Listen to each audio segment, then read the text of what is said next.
सांसद श्रीमती अन्नपूर्णा देवी उन लोग आश्वासन देता है कि आप लोग का गांव में बिजली और तरह तरह सरकार की ओर से बुनियादी सुविधाओं को प्रदान किया जाएगा। इस मुंडा अनुसूचित जनजाति के अंतर्गत आते हैं।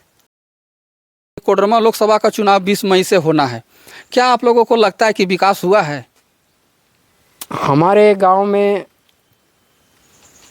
विकास के नज़र से काफ़ी कोसों की दूर पर है।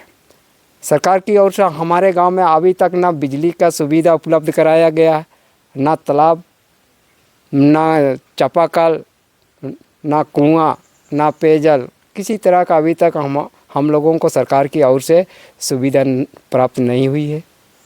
अच्छा, वोट किसको देते हैं? देखिए, हम लोग मोदी जी का ही बातों को सुन करके उनके पक्ष में ही हम लोग कई बार मतदान कर चुके हैं। अच्छा, यहाँ का सांसद कौन है?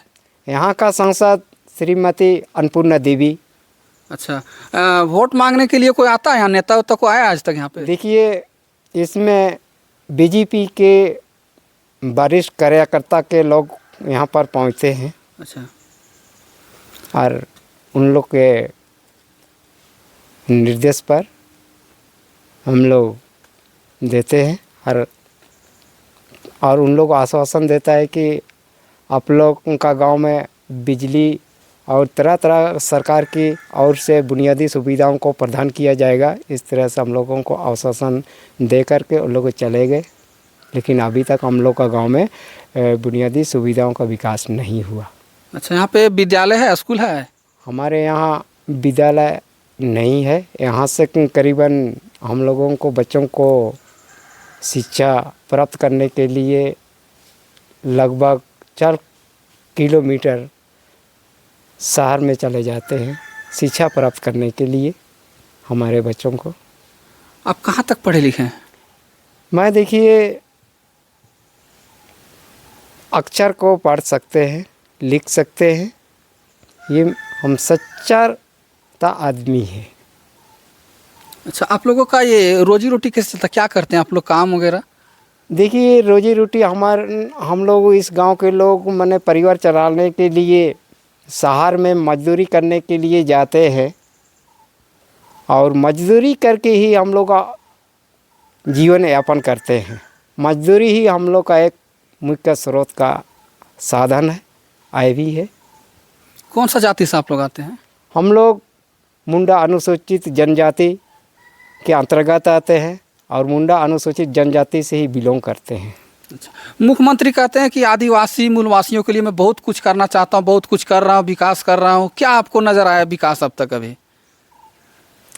देखिए, हमारे देश में प्रत्येक कोने पर कहीं ना कहीं ज़रूर विकास होगा,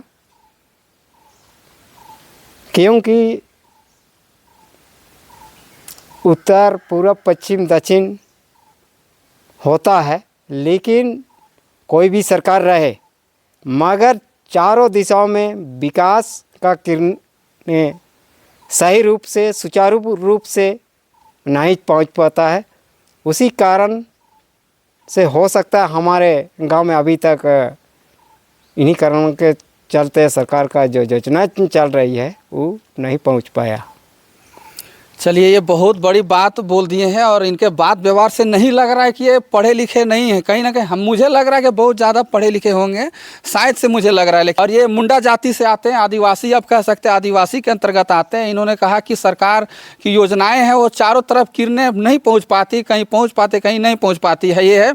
और हालाँकि बता दें कि इस गाँव में एक भी पक्का का घर नहीं है। जहाँ तक आप नज़र दौड़ाएंगे आपको सब जगह मिट्टी का घर दिखाई देगा। और फिलहाल मैं बता दूँ फिर से आप लोगों को एक बार कि मैं झारखंड के कोडरमा लोकसभा की मैं दौरा कर रहा हूं और ये कोडरमा लोकसभा यानी कि कोडरमा जिला के अंतर्गत झरना कुंड है। वहाँ झरना कुंड जो आप लोग जानते हैं, वहाँ जो मंदिर है वहाँ से वहाँ तक बिजली की व्यवस्था है, लेकिन वहाँ से महज 300 मीटर की दूरी तक एक गांव है जो मुंडाथू गांव आता है। इसलिए मैं इस पूरा एड्रेस को बताया क्योंकि यहाँ पे अब तक सरकार का शायद ही कुछ लाभ मिला होगा। राशन मिलता है आपको? हाँ, राशन मिलता है सरकार की ओर से। अच्छा, ये क्या बोलते हैं, गैस चूल्हा मिला है? सब गैस चूल्हा नहीं मिला है, गैस चूल्हा नहीं मिला है, बस मात्र यहाँ पे सिर्फ राशन ही मिलता है, यानी सरकार का आपको एक लाभ मिलता है। और लाभ नहीं मिलता है। और लाभ नहीं मिलता है। अच्छा, आप लोगों को जो मिट्टी का घर है, पक्का का मकान नहीं मिला, इसका कारण क्या है? आप लोग यहाँ के मुखिया से बात किए हैं, बताए हैं क्या? मैंने आवास के संबंध में हम लोग भी प्रशासनिक पदाधिकारी की ओर से जानकारी प्राप्त करते हैं, लेकिन इसमें हम लोगों को मिलेगा इस तरह से अच्छा, बातों को भी हम लोग सुनते हैं, लेकिन अब तक इस विषय पर आवास के संबंध में नहीं मिला है। नहीं तो पहले जो जंगल में रहने वाले अंतिम व्यक्तियों तक पक्का मकान अब आवास योजना मिलने का लक्ष्य रखा गया है सरकार की ओर से, लेकिन अंतिम व्यक्ति तक पक्का मकान आवास नहीं मिला है ना? नहीं मिला। चलिए देख लीजिए, तो ये स्थिति है और इधर मैं दिखाने का प्रयास करूंगा। देखिए यही है इन लोगों का, देखिए आशियाना महल आप कह सकते हैं। देखिए इन लोग यहीं पे रहते हैं। और देखिए पूरा ये मतलब जंगल के बीचों बीच में आप कह सकते हैं ये गांव है, और यहाँ पे आने के लिए एक सड़क तक नहीं है बढ़िया ठीक ठाक से। और इसी को मैं दिखाने के लिए, कवरेज करने के लिए मैं आया था।